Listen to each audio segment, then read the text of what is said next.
पास ना हो, we make and break star. कहानी जो है हमारी इंडस्ट्री की, हम इस इंडस्ट्री से जुड़े हुए हैं और ये कहानी है क्राफ्ट के बारे में। क्राफ्ट को किस तरीके से नज़रअंदाज किया जा रहा है। एक्चुअल में तो वो किरदार है ना, वो भी तो किसी की ज़िंदगी है।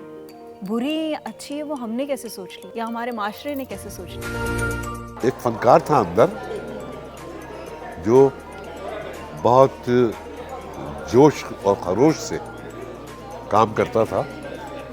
उसका जोश उसकी खरोशी खत्म हो गई और वो बकौल इनके मर गया। My name Arshad Malik, casting का इंसाइक्लोपीडिया कहते हैं मुझे। My self Arshad Malik, evergreen talent, casting का इंसाइक्लोपीडिया कहते हैं मुझे।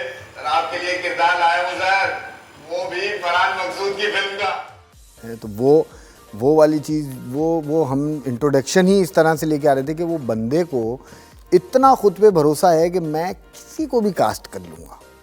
मतलब मुझे, आप देखें ना, आप किसी भी कास्टिंग डायरेक्टर को बोलेंगे यार मुझे हिना अल्ताफ़ कास्ट कर, अरे कोई मसला नहीं है, अपना तो एक फ़ोन उठाए।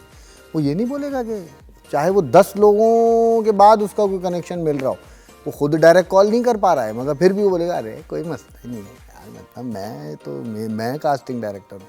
तो उस चीज़ को जब मैंने मार्केट में सुना तो मुझे लगा इंट्रो कुछ इस तरह का होना चाहिए कि वो खुद में इतने ज़्यादा बुलंद तबके पे बैठे हुए, बुलंद मुकाम पे बैठे हुए हैं वो साहब, वो बोलने मैं तो कास्टिंग का इंसाइक्लोपीडिया हूँ। तो वो डायलॉग मुझे सबसे ज़्यादा पसंद है, उसका इंट्रोडक्शन जो है। ऐसा कोई अदाकार नहीं जिसका कांटेक्ट अरशद मलिक के पास ना हो, we make and break star. कहानी जो है हमारी इंडस्ट्री की और हम इस इंडस्ट्री से जुड़े हुए हैं और ये कहानी है क्राफ्ट के बारे में। क्राफ्ट को किस तरीके से नज़रअंदाज किया जा रहा है, ज़्यादा नहीं तो बहुत कम भी नहीं, बहुत ज़्यादा ही किया जा रहा है। मुझे लगता है क्राफ्ट को इग्नोर किया जा रहा है, तभी हमारे जहन में एक थॉट आया ना। बात हो रही है उस स्ट्रगलिंग आर्टिस्ट की, उस आदमी की जो इंडस्ट्री के उस स्वभाव से, उस बिहेवियर से परेशान हो गया है और उसने नाराज़गी और ख़ता ताल्लुक़ी इख्तियार कर ली है कि नहीं यार बस ये इंडस्ट्री बदल रही है, रंग बदल रही है और उस बदलते हुए रंग के साथ वो शायद कंफर्टेबल नहीं है। तो इस वजह, तो ये सारी चीज़ें जब हम सोच रहे थे, देख रहे थे इंडस्ट्री में होते, तो उसको देखते हुए हमें ये आइडिया जहन में आया।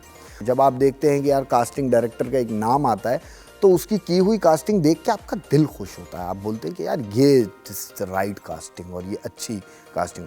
यहाँ पे हमारे पास बहुत अफसोस से कहना ये पड़ता है कि जैसे यूनिवर्सिटीज़ में स्टूडेंट काउंसलर्स नहीं हैं, आप यूनिवर्सिटी में स्टूडेंट काउंसलर का कॉन्सेप्ट होता है ना, पूरी एक पोस्ट है जो बंदा वहाँ बैठा है मगर उसे अपने काम का नहीं पता।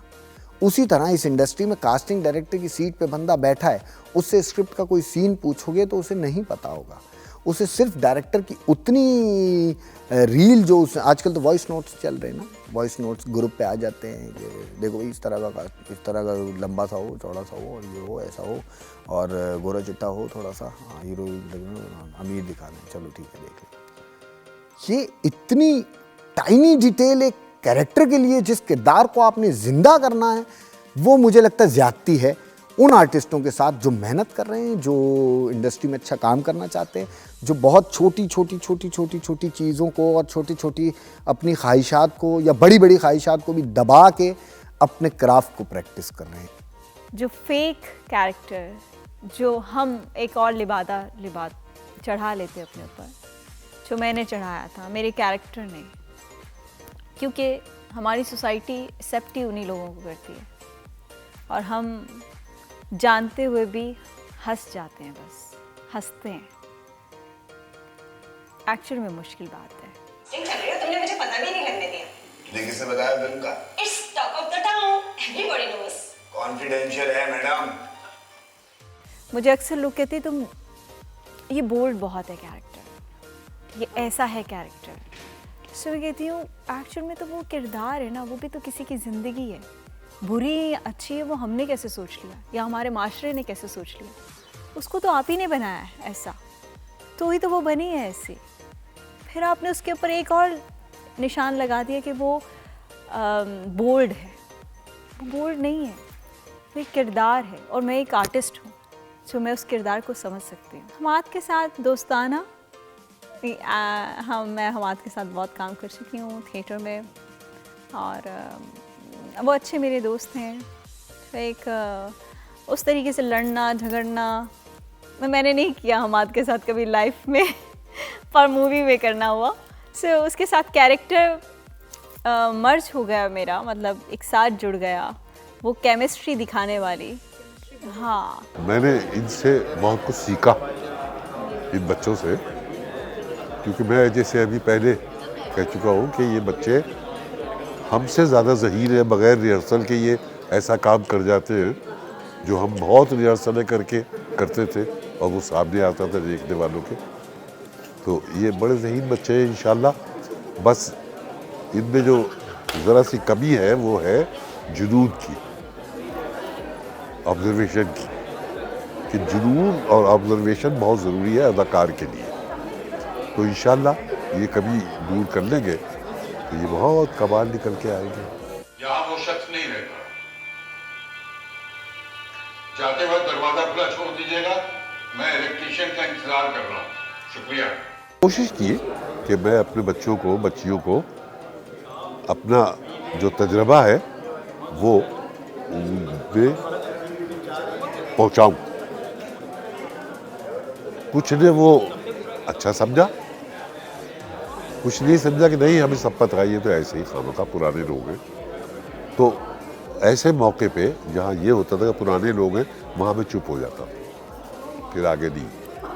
लेकिन जहाँ ये महसूस करता था कि ये बच्ची या ये बच्चा कोशिश कर रहा है, वहाँ मैं जितना कुछ हो सकता था उसके अंदर उड़ेलता था। नहीं, ऐसा तो मेरे साथ नहीं हुआ जैसा कि इसके साथ हुआ था कि इसको बिल्कुल भुला दिया था, इस फनकार को। मैं तो अब भी कर रहा हूँ काम, लेकिन इसमें कोई शक नहीं कि जो एक फनकार था अंदर, जो बहुत जोश और खरोश से काम करता था, उसका जोश, उसकी खरोशी ख़त्म हो गई और वो बकौल इनके मर गया। तो वो मर गया और उसको याद करके मेरी आंखों में आंसू भी आ जाते हैं। वो फनकार मर गया, लेकिन काम मैं तो अब भी किए ही चले जा रहा हूँ।